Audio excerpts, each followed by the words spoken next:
নমস্কাৰ বন্ধু বান্ধৱীসকল, আশা কৰোঁ আপোনালোক ভালে আছে। মোৰ চেনেললৈ স্বাগতম জনাইছোঁ। আজি ময়দা আৰু কণীৰে কেনেকৈ খেজুৰি বনাই আপোনালোকক দেখুৱাই আছোঁ। ভিডিঅ'টো প্ৰথমৰ পৰা শেষলৈকে চাই থাকক। প্ৰথমতে মই এটা পাত্ৰত দিলোঁ 1 কাপ চেনি।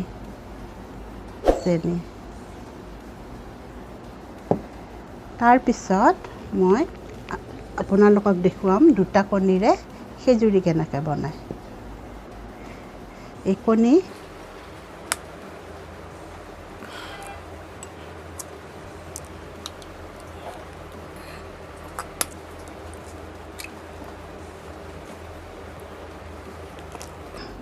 এতিয়া এই কণীৰ দিয়াৰ পিছত দিম এচামুচ বেকিং পাউডাৰ।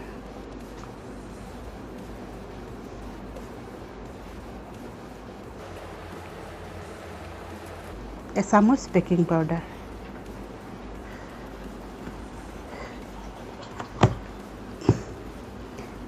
এতিয়া এইখিনি আমি প্ৰথমতে একদম ঘাটি ল'ব লাগিব। একদম ভালদৰে ঘাটি লোৱাৰ পিছত তাৰপিছত আমি ইয়াতে 2 কাপ ময়দা দি দিম।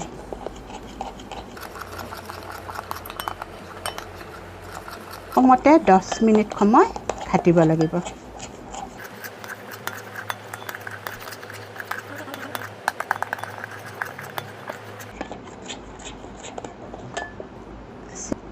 চেনিটো ভাঙি নোযোৱালৈ ঘাটি থাকিব লাগিব। আমি ময়দা 2 কাপ দি দিম। এতিয়া হৈ গৈছে। এতিয়া ইয়াতে আমি 2 কাপ ময়দা দি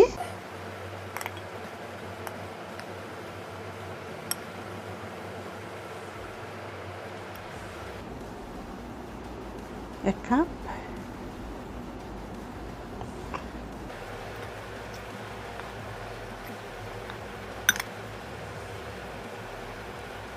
এই 2 কাপ ময়দা দিলোঁ। তাৰপিছত দিম আমি ৰিফাইন।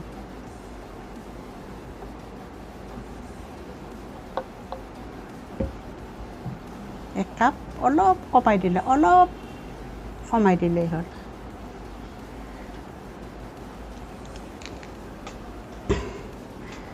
আৰু অলপ পিছতে ৰুটি যেনেকৈ বনায় তেনেকৈ আমি হাতেৰে মাৰিব লাগিব।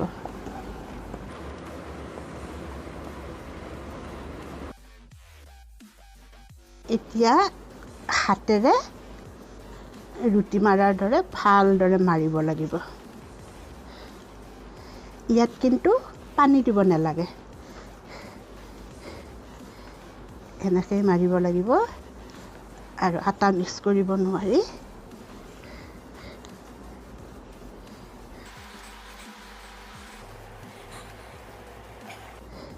ভালকৈ এটা ডো বনাই ল'ব লাগিব।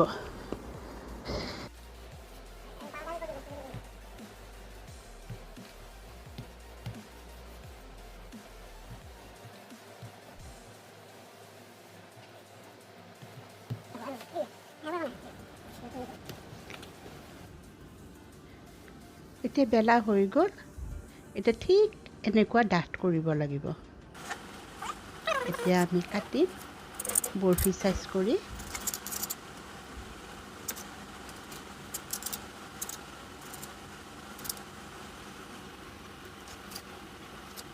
এনেকৈ আমি গোটেইখিনি কাটিম।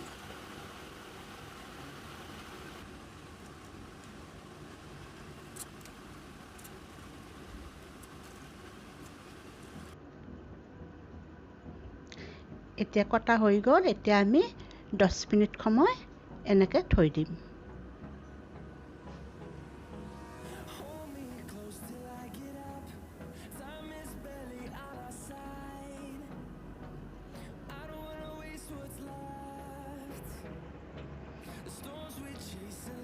এতিয়া সম্পূৰ্ণ হৈ গ'ল। 10 মিনিট সময় হৈ গ'ল। এতিয়া আমি তেলত ফ্ৰাই কৰিম দিলোঁ ৰিফাইন তেল তেলটো গৰম হ'লে আমি বৰফিবিলাক এটা এটাকৈ পেলাই দিম এটা এটাকৈ পেলাই দিম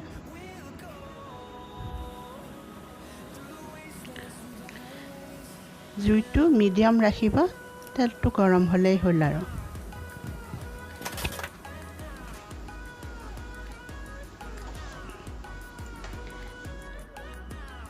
লাহে লাহে লাৰি দিব জ্বলি নোযোৱাকৈ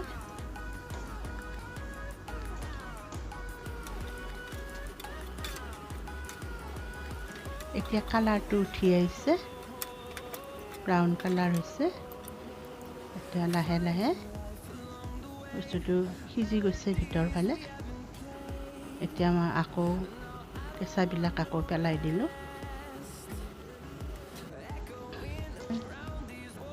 এতিয়া আমাৰ খেজুৰি সম্পূৰ্ণ হৈ গ'ল এতিয়া মই প্লেটত ঢালি আপোনালোকক দেখুৱাই আছোঁ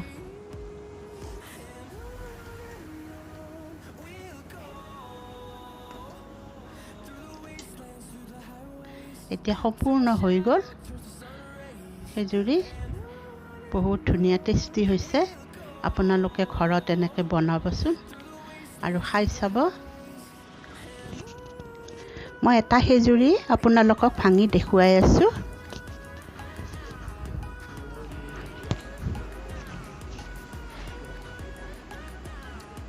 এয়া চাওক একদম মুচমুচীয়া হৈছে ভিতৰখনটা একদম বিস্কুটৰ দৰে মুচমুচীয়া হৈছে বৰ ধুনীয়া হৈছে খাই আপোনালোকে নিশ্চয় ভাল পাব